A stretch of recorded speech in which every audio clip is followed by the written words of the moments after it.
Situation in Kentucky continuing through the night. Major cities across the nation also seeing protests and violence. This after a grand jury decision on the death of a young black woman at the hands of a police officer in Kentucky.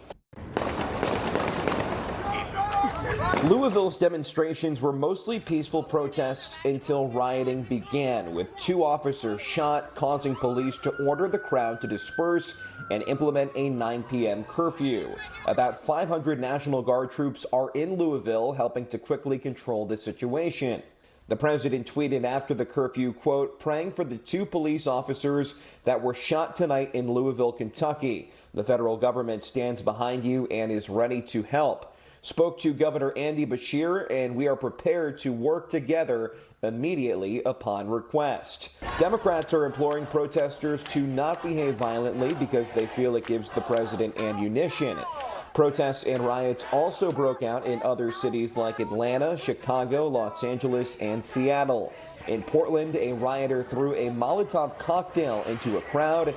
In Washington, D.C., restaurant goers were once again harassed by demonstrators. The same happened in St. Petersburg, Florida, to a couple out to dinner. And in New York, marchers shut down all levels and lanes on the Brooklyn Bridge.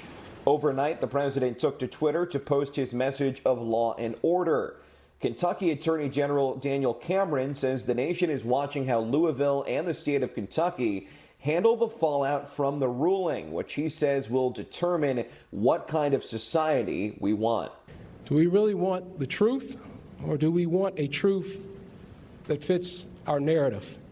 Do we want the facts, or are we content to blindly accept our own version of events? We as a community must make this decision. He drew the line at facts. Mob justice is not justice. Justice sought by violence is not justice. It just becomes revenge. And in our system, criminal justice isn't the quest for revenge. It's the quest for truth, evidence, and facts, and the use of that truth as we fairly apply our laws. I heard that. I said, write that down for me, please, because I think it was a terrific statement. He's handling it very well. Cameron is also expressing empathy for Breonna Taylor. The criminal law is not meant to respond to every sorrow and grief, and that is true here. But my heart breaks for the loss of Ms. Taylor, and I've said that repeatedly. Daniel Cameron is doing a fantastic job. I think he's a star. But the Biden-Harris campaign is disappointed in the verdict. Breonna Taylor and her family deserved justice yesterday, today, and tomorrow. So I'll review it and then I can give you more. The Breonna Taylor protests come the same week President Trump is set to announce a nominee for the vacant Supreme Court seat against the will of Democrats. And the president is set to talk about both of those things tonight when he's giving a campaign rally in Jacksonville at 7 p.m. That is Florida's largest city, and Florida is a key swing state in November, so we'll see how the president wants to approach it tonight. Emma. Newsmax national correspondent Logan Ratick live for us this morning. Logan, thank you. And as Logan had reported, 2 police officers were shot during the rioting in Louisville last night. The unrest is expected to continue there today. Joining us to discuss, Lieutenant Randy Sutton, the founder of the Wounded Blue and host of Blue Lives Radio, joining us this morning. Randy, thank you for being here. First, we'll start with the latest news here. We're learning that the 2 officers were shot last night. They are expected to recover, but they were out there protecting these demonstrators and their right to protest. We'll start with your thoughts on the decision to indict the officer and then the aftermath that we saw play out last night. You know, I have a great deal of respect for the Attorney General of Kentucky. I've rarely heard a statement that captured the truth and the moment so eloquently. This was a heartbreaking case. There's no doubt about that. Breonna Taylor should not have died, but the reason that she did was because of the actions of her boyfriend in opening fire and shooting a police officer. Now, these officers were simply doing their duty. They were serving a lawful search warrant.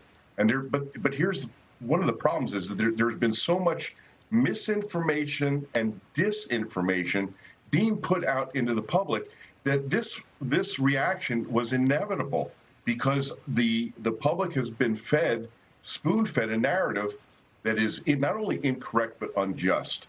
And the fact that these officers were shot while literally trying to protect the same protesters that were peacefully protesting is a sad comment on our current society. When we were listening to the press conference hosted by AG Cameron yesterday, he indicated that the initial raid found that officers knocked and announced themselves as police outside of Taylor's apartment. Her boyfriend then opened fire, allegedly from behind closed doors. So back to your point here, and I'll ask this again just for clarification, were the officers justified in returning fire? Absolutely, they were justified. Not only were they justified, they had no other choice. Once you start taking rounds and you're in that what's called the fatal funnel of being in the doorway, you have to save your life. You have to save the life of your partner. As these two officers who were making the entry, the actual making of the entry, when they received incoming fire from behind the closed door. Now, they opened fire on that door because that's where the threat was coming from. Law enforcement officers have not only a right, but a duty to protect themselves. They have a right to go home at the end of the day. And the fact that the current narrative is dehumanizing to law enforcement and devaluing their lives. Breonna Taylor is a tragedy.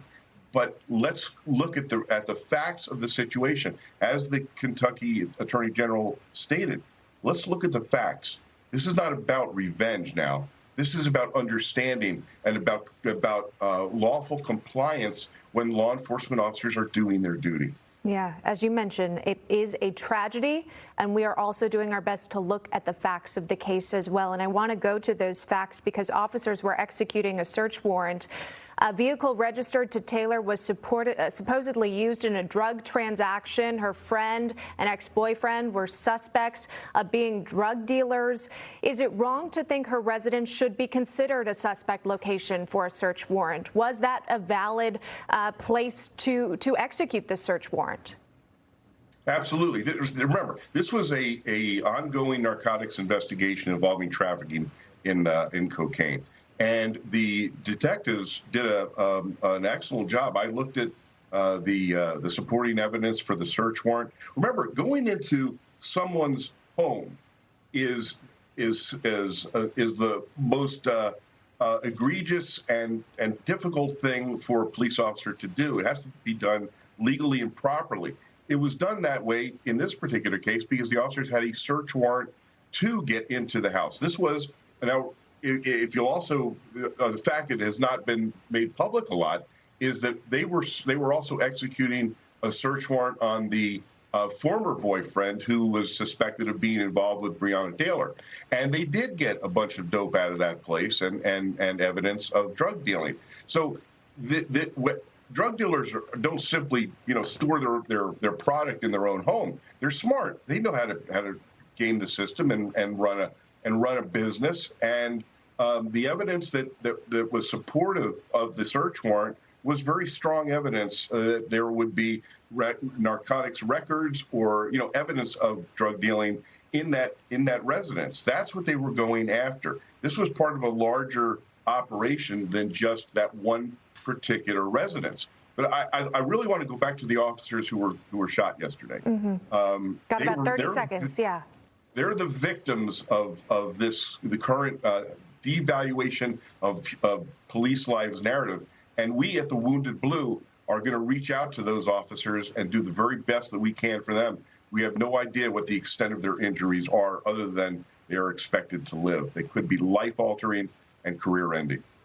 That is Lieutenant Randy Sutton joining us live this morning. Lieutenant, thank you. You just watched Newsmax TV, America's fastest growing cable news channel, now in more than 70 million homes. You can get Newsmax TV on your cable system or check your cable guide.